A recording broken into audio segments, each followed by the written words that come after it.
let's see. We got this second track in the album. This is Maroon. Kind of keeping that color vibe. Lavender, maroon.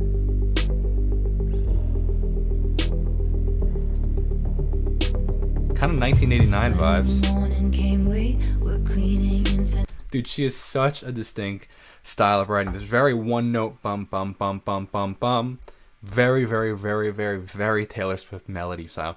Single note, single note, single note, single note, change. Bum bum bum bum bum bum. It's totally Taylor Swift, man. She's so, that's cool. What's cool about her, she's such a unique style of songwriting, for sure. When the morning came, we were cleaning incense off your vinyl shelf, 'cause we lost track of time again. Laughing with my feet in your lap, like you were my closest friend.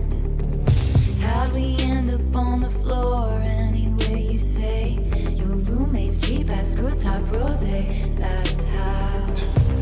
Taylor Swift is also known as a songwriter. I really appreciate her songwriting style in the sense that like it's so distinct in the sense of like how did we end up on the floor? Your roommate's cheap, like your roommate's very cheap screw top rosé. That's like, it's so that her lyrics are so specific, like so specific, and like the specificity creates relatability, because like who hasn't had cheap rosé from a bottle, like a screw off top, you know, like roommate's cheap ass screw top rosé. That's how I see you every cool pulsating synth. Filter opening up the chorus. Shows you the one I was dancing with in New York. Shout out to New York. The dark and the sky, and it was the burgundy on my t-shirt when you splashed your wine into me, and how the blood rushed into my cheeks, so scarlet it was. The mark you saw on my collarbone, the rust that grew between telephones, the lips I used to call home, so scarlet it was.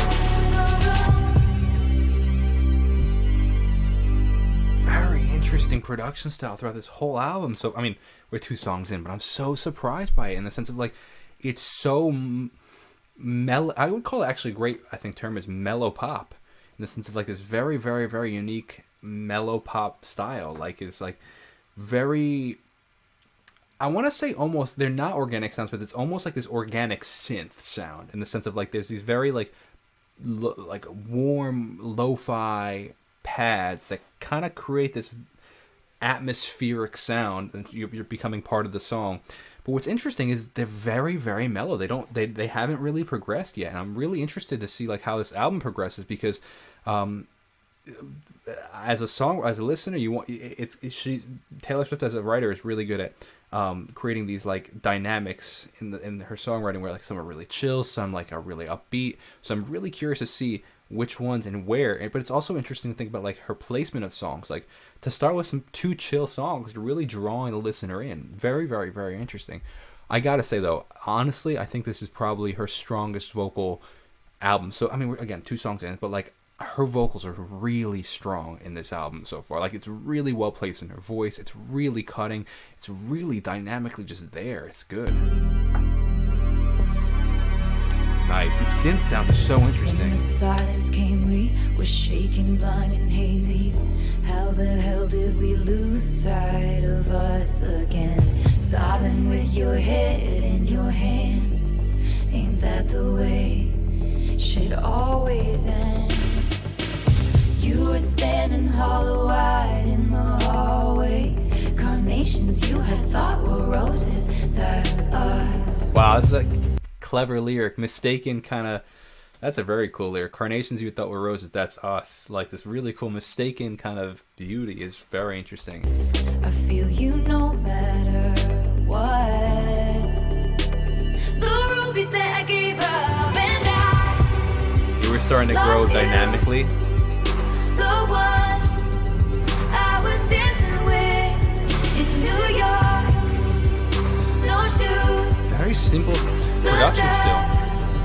At the sky, and it was the on my t-shirt when it splashed your wine into me, and how the blood rushed into my cheeks, so scarlet it was.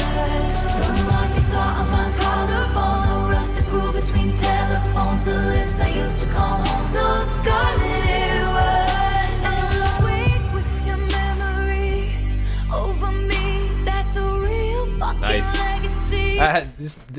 This drum production has a very, very reminiscent tone to 1989. Like that snare drum totally sounds like it could be on the 1989 album. Legacy, and awake with your memory. Yeah. Kind of going back to his pop sound. Real fucking legacy to leave. The burgundy on my t-shirt when you splashed it once. Favorite instrument in the world, a vocoder, is done so well. I love a good vocoder. Like, and it's so part of I guess the reason I love it is because it's so hard to get it to sound so good. Like Taylor and her production team are so good at like the Delicate album where she's just starting with her and the vocal, and the vocoder is so clean, so full, and it's so hard to get a vocoder. Let me explain what a vocoder is. A vocoder is an instrument. Typically, it's like a synthesizer instrument that you run vocals or any instrument technically through, but mainly vocals through, and it creates this synthesized vocal sound based on the vocals that you're running through it. So it creates these harmonies based on the chords that you're playing. And they sound like a synthesizer, but they're actually based on your vocal. It's such a cool instrument, and you can hear that they're split left and right to create this cool harmonic sound. T-shirt when you splashed it one into me, and how the blood rushed into my cheeks so scarlet. Nice, swelling with the vocals. I call it one more rust that grew between telephones. The lips I used to call home so scarlet. It was Maroon.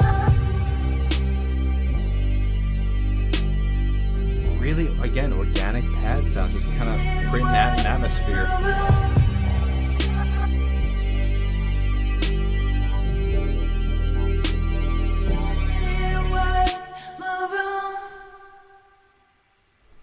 Very interesting album so far. It's creating this, again, very dynamic, atmospheric pad, almost like reflective kind of sound. I want to give credit where credit's due, man. Like Jack Antonoff is killing the music game. He's getting his hands on everything.